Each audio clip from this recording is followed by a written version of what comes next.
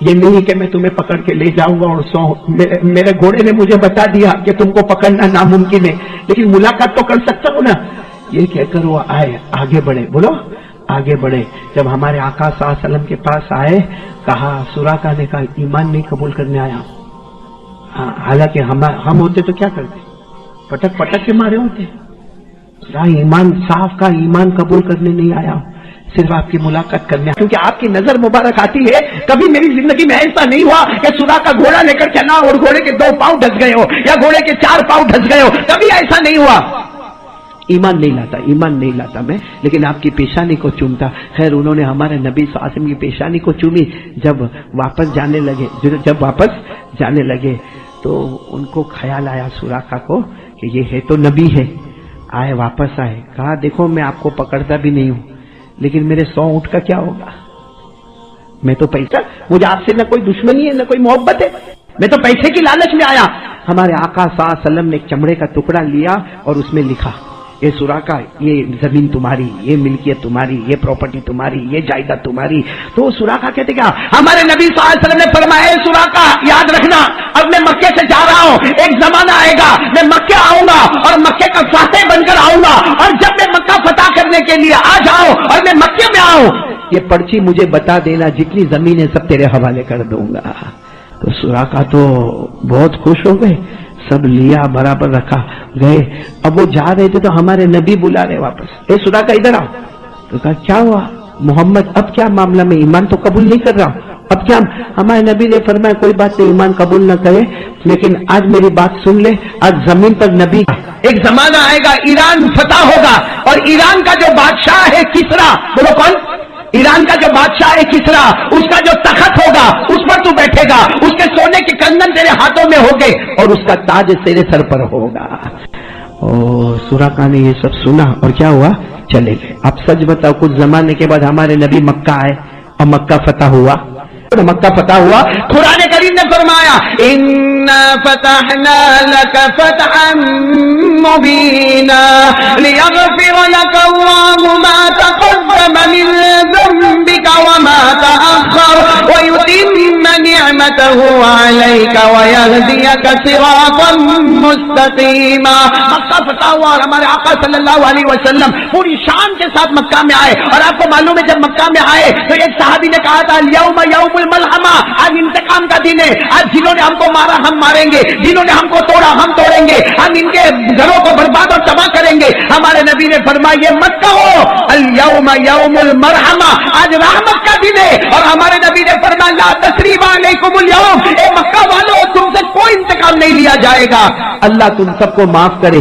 یہ کہہ کر ہمارے نبی کعبے کے پاس آئے اور مکے کے فاتح بن کر آئے. تو بہت سارے لوگ کھڑے تھے، تو وہ سراقہ وہیں پر تھے. وہ چمڑے کا ٹکڑا بتا رہے. سراقہ کو ایسا کہ اب تو مکہ فتح ہو گیا ہے، معلوم نہیں یہ پہچانیں گے نہیں پہچانیں گے.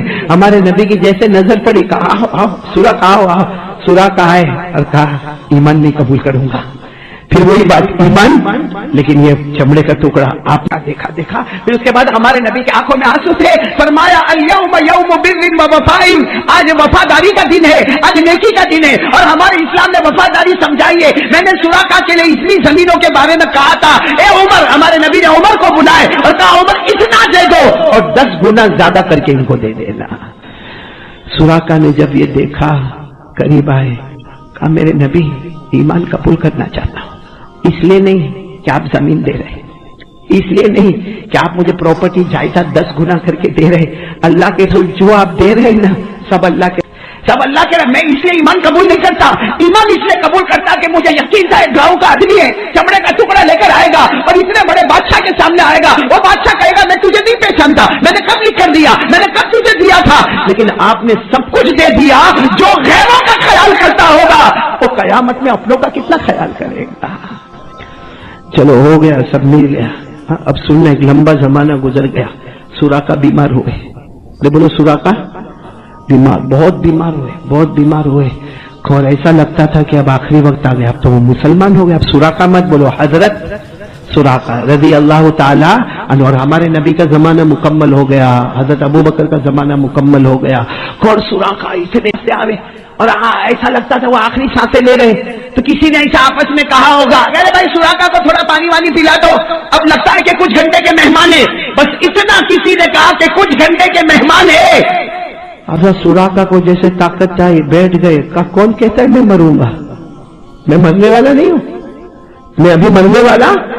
یہ بڑا تعجب کی بات ہے، بھائی مرنے والے نہیں ہو بھائی، تم سانسیں لے رہے ہو۔ پھر سراقہ کے اندر جیسے اور کہا او میرے رشتہ داروں اور میرے اڑوس پڑوس والے، یہ مت سمجھنا کہ سراقہ کا جنازہ اٹھے گا، میں مرنے والا نہیں ہوں۔ تو سب نے کہا لیکن تم کیسے دعویٰ کرتے ہو کہ تم مرنے والے نہیں ہو؟ کہا میرے نبی نے مجھے کہا تھا ایک زمانہ آئے گا سراقہ ایران فتح ہوگا، اس کا تخت کے اوپر تو بیٹھے گا، اس کا تاج تیرے سر پر ہوگا، سونے کے کنگن تیرے ہاتھوں میں ہوں گے۔ میرے نبی نے جو کہا تھا اللہ کی قسم موت کا فرشتہ اس وقت تک نہیں آتا جب تک میرے ہاتھوں میں سونے کے کنگن نہیں آ جاتے، کیونکہ سب غلط ہو سکتے، میرا محبوب کبھی غلط نہیں ہو سکتا۔